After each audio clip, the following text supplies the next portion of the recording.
प्रिय श्रद्धालुओं, जय श्री कृष्णा, जय श्री राम, जय श्री राधे राधे, जय श्री महाकाल। इस प्रवचन में आपको श्रवण कराएंगे रामचरितमानस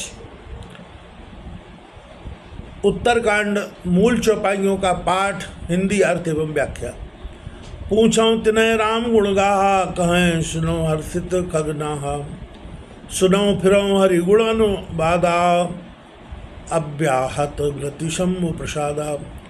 हे गरुड़ जी, उनसे रघुनाथ जी के गुणों की कथा पूछूं, वे जो कहें मैं वही सुनूं और प्रसन्न रहूं। नारायण के गुणानुवाद सुनता फिरूं।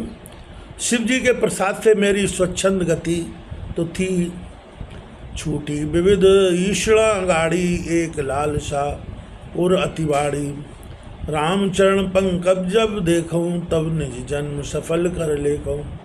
हे तात, तीन प्रकार की लोकेशना, वित्तेषणा, पुत्रेषणा बड़ी गाढ़ी इच्छा है, सो वह यह तीनों छूट गई और एक इच्छा अधिक बढ़ गई कि जब श्री रामचंद्र जी के चरण कमल देखूं, तब अपना जन्म सफल जानूं। जय पूछो सोई मुनियस कही, ईश्वर सर्वभूतमय आई।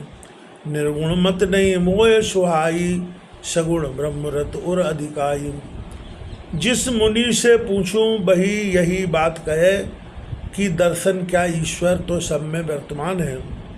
यह निर्गुण का मत मुझको अच्छा न लगे, क्योंकि मेरे हृदय में सगुण ब्रह्म की अधिक नीति थी। गुरु के वचन सुरति कर, रामचरण मन लाग। रघुपति यश गावत फिरऊं, क्षण क्षण नव अनुराग। गुरु के वचन स्मरण करके मेरा मन रघुनाथ जी के चरणों में लवलीन हो गया। रघुनाथ जी का यश गाता फिरूं, फिर क्षण क्षण में नया अनुराग प्रेम। मेरु शिखर बट छाया, मुलिनोमस आशीन। देख चरण सिर नायु, बचन गयो अति दीन। सुमेरु पर्वत के ऊपर बटवृक्ष है, उसकी छाया में लोमस ऋषि बैठे हुए थे। देखते ही उनके चरणों में सिर नवाया और अत्यंत दीन वचन बोला। एक प्रलय में उनका एक रोम गिरता है। सुन मम बचन विनीत मृद के मुनि कृपाल, खगराज मोह सादर पूछत भये, तुझ आयो के काज। हे गरुड़ जी, मेरे कोमल और नीति युक्त वचन सुनकर वे कृपालु मुनि आदर पूर्वक मुझको पूछने लगे, हे विप्र, किस निमित्त आयो? तब मैं कहो, कृपा निधि तुम सर्वज्ञ सुजान। सगुण ब्रह्म आराधना, मोहि कहो भगवान। तब मैंने कहा, हे कृपा सागर, आप सर्वज्ञ अर्थात सब जानते हो और चतुर हो। हे भगवान, आप मुझे सगुण ब्रह्म की आराधना कहिए। तब मुनि रघुपति गुण गाथा, कहे कछुक सादर खगनाथा। ब्रह्म ज्ञान रत मुनि विज्ञानी, मोहि परम अधिकारी जानी। हे गरुड़ जी, तब मुनिराज ने आदर में श्री रामचंद्र जी के कुछ थोड़े से गुण सुनाए, परंतु वे विज्ञानी मुनि ब्रह्म ज्ञान में प्रीति रखने वाले थे।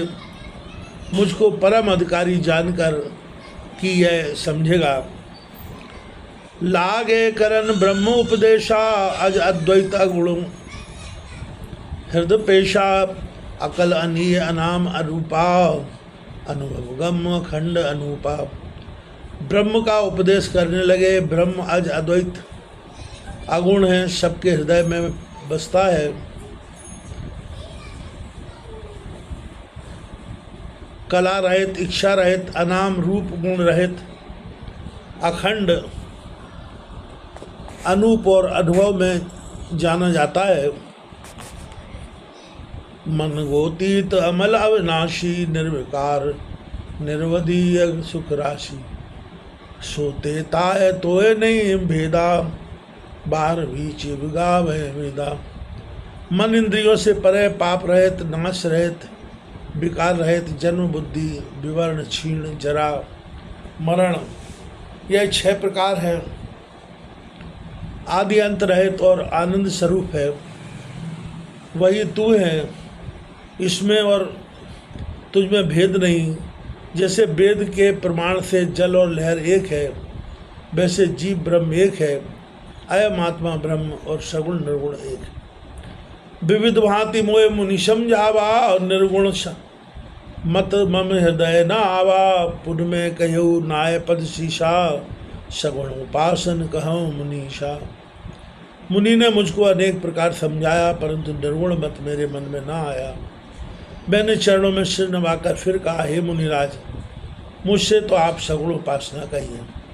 राम भक्ति जल मम मम मन मीना, किम बिलगाय मुनीश प्रवीणा। सोई उपदेश करो कर दाया, निज नयन देखो रघुराया। राम के भक्ति रूपी जल में मेरा मन मीन हो रहा है, और यह चतुर मुनिराज, सो क्या पृथक हो सकता है। दया करके वही उपदेश कीजिए कि जिसके द्वारा अपने नेत्रों में राम जी का दर्शन करो। भरलोचन बिलोक अवदेशा, तब सुनो निर्गुण उपदेशा। मुनि पुन कहे हरि कथा अनुपा, खंड सगुण मत अगुण निरूपा।